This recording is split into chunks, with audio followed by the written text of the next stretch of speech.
Welcome back to Two Psych Patients Out and About. Today we got Exhibit 1, and you got Exhibit 2. I'm Exhibit 2, your host. Um, so tell me about your time at the psychiatric hospital. It was bad because I had no one during my stay there. I mean, knowing that you knew. No one that I can connect with. Yeah, I mean, it's kind of crazy, to think that there's workers there. They did you have any therapy people that would work with you with for therapy wise? No, they fought me. Oh, I'm sorry, bro. Yeah, no, I was acting up and they wrestled me. So let's get into it. You were acting up. So what were you doing that they didn't like? I was yelling, "I am Doctor B." Oh, see that would do it. Let them get you in the white room, bro. The white padded room. Yeah, I Yeah, was frustrated. the restraint. I'll say my experience with it was pretty cool. I had the seasonal depression and shit, and it just kind of sucked because in the winter I first went back. Like I don't know, it's been years now for both of us, but ever since going back there and having to find the right medication, everything else like that, it's I feel like there's a stigma around men's mental health and even women's mental health because it's not talked about often. But I feel as though my stay could have been better if they had the mental health support team, where it was just they had therapy sessions and stuff like that, and people that weren't forcing you in medicine to see if you what choice of medicine that you would want to take instead of just being put on one, you know? Yeah, One I would have been fine with them telling me oh, this medication's gonna help you with your mental health, but it's also make you put on a shit ton of weight. I think that's important. I think another thing that was kind of bad around my stay was the fresh air. You could only go outside for what? It was 20, 30 minutes a day. And that's if you didn't have privileges, which is another weird thing because they monitor you to make sure that you're fine to go outside. Towards the end of my second stay, they were saying that I was fine to go outside for just by myself, with someone just walking beside me. I'm like, no, run away. I'm like, they trust me. I was only 30 minutes outside, and in our bedroom, there's a light like that. Oh wait, what the fluorescent? Yeah, and I don't know. If I'm pronouncing that right.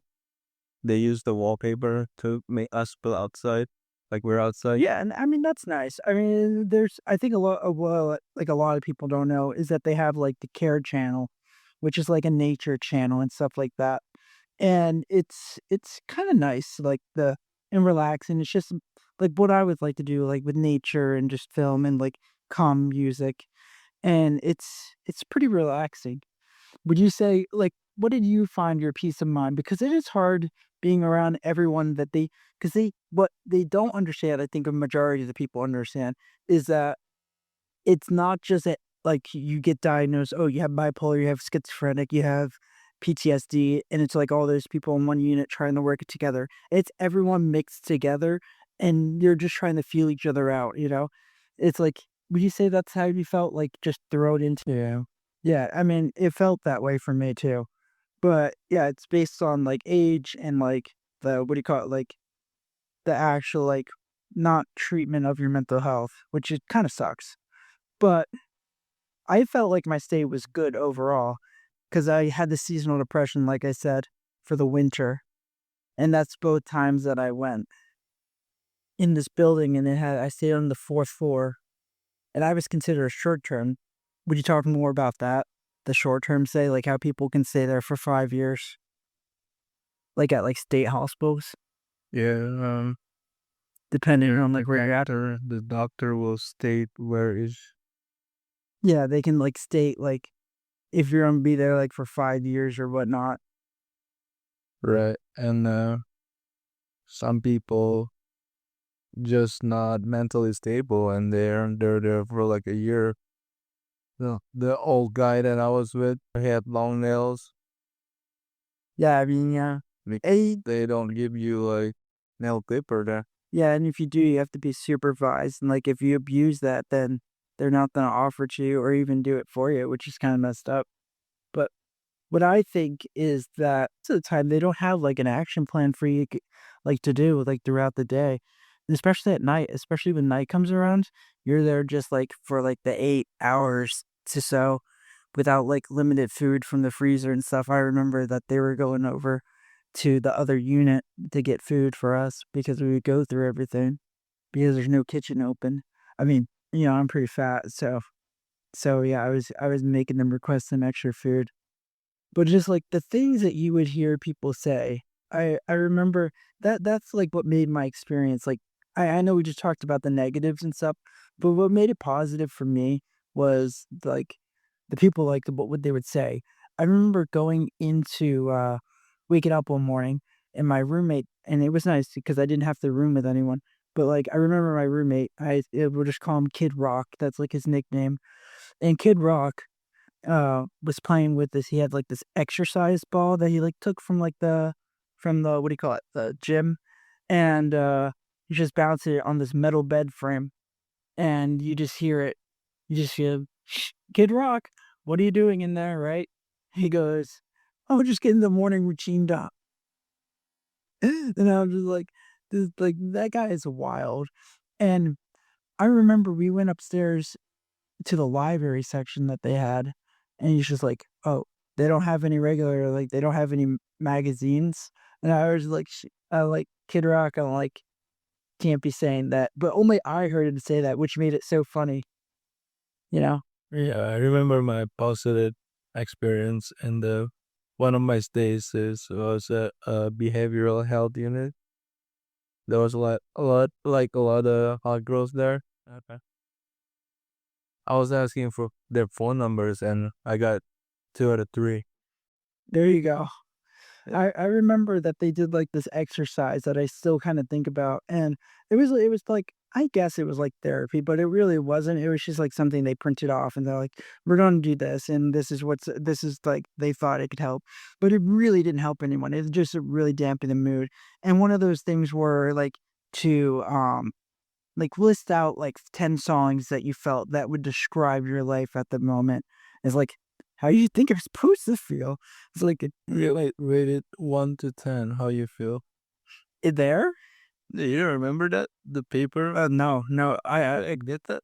I remember, I remember this kid, and I just I felt like once I got on the right medication that I was feeling joy, like, 'cause of, like, being bipolar, it's just, like, kinda sucks, but, like, I felt joy like of no other.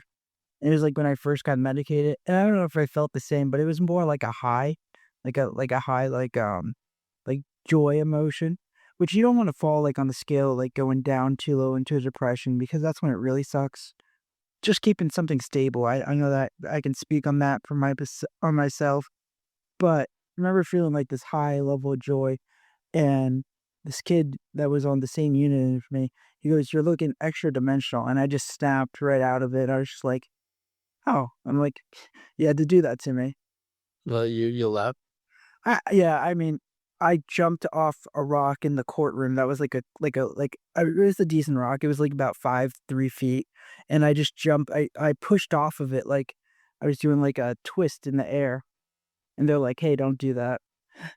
I remember that there was, like, this, like it was, like, as tall as, like, 2 stories, 2.5 stories, this, like, giant metal fence that they could open up and bring, like, new trees and stuff in the summertime and mulch, so they'd have to bring it through the building and stuff, but I remember this kid, he just started, like he's like, "Nope, I'm out." Started scaling it and almost made it over. I'm like, if he made it over, I'm like first of all, I'm like, "Are you just gonna drop yourself over the fence, or are you just gonna like, what is your plan?" But, like, I think they sent him to the timeout corner.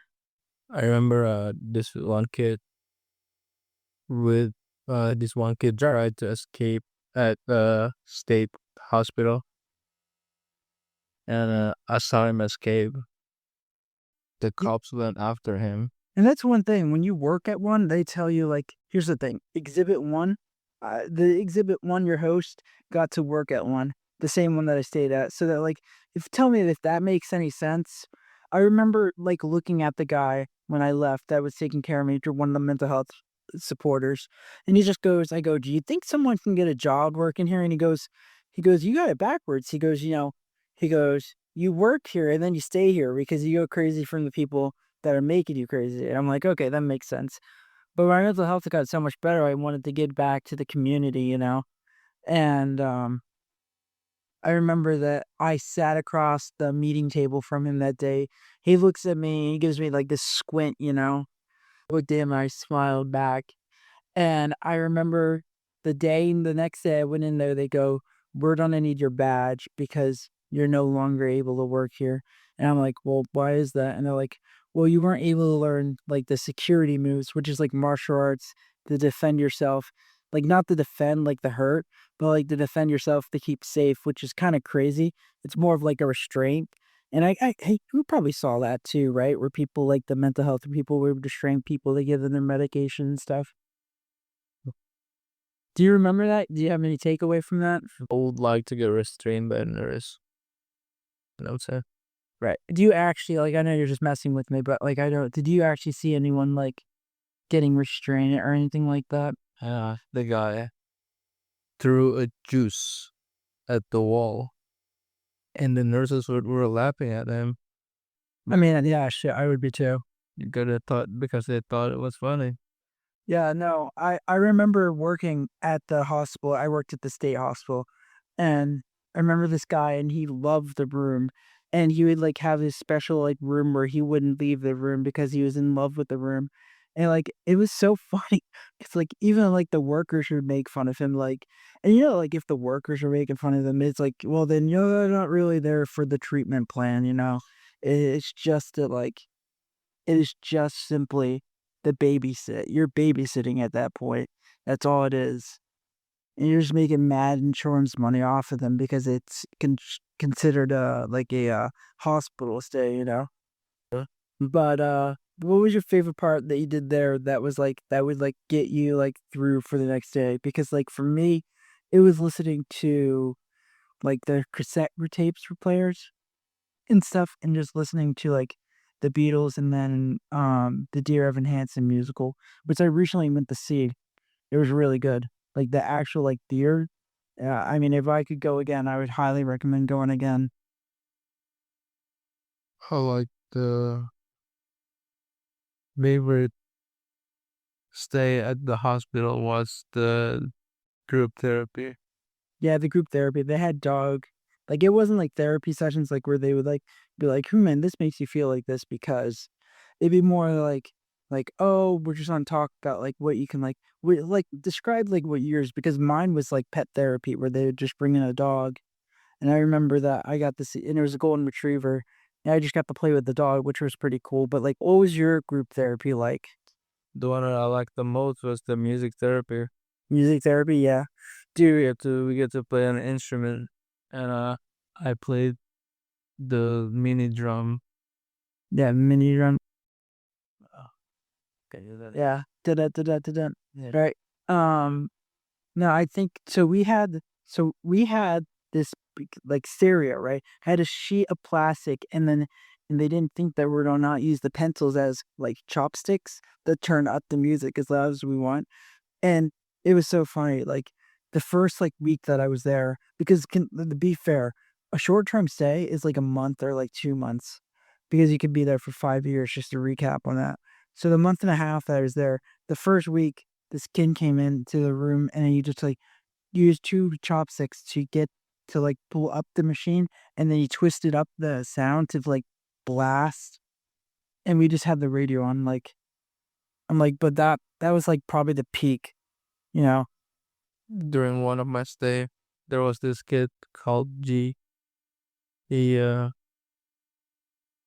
don't know what his diagnosis was, but he got mad and threw the radio down to the floor, and everyone just scattered around but me, cause I felt what he feels. Right. Yeah. I mean that place. It's like I guess if you haven't been to like a psychiatric hospital, it'd be like basically this premise of like an average everyday high school, except that there's barely any windows, and the windows that they have are either at the end of the hall or in the rooms, and that's if you get lucky and get a window, and it's like I remember looking out the window at night and looking and thinking like, "Oh, I wish I could see the moon tonight," and stuff like that, and when I worked there, I had on my watch because they don't allow you to bring in your phones, but my watch wallpaper, it was a picture of the moon, and I remember this, like, girl, and she grabbed my watch out of my arm, like, she, like, grabbed my arm and she's like, "Let me look at the moon." I'm like, "Okay." I'm like, "Maybe it would've been a better experience, like, than I thought it was."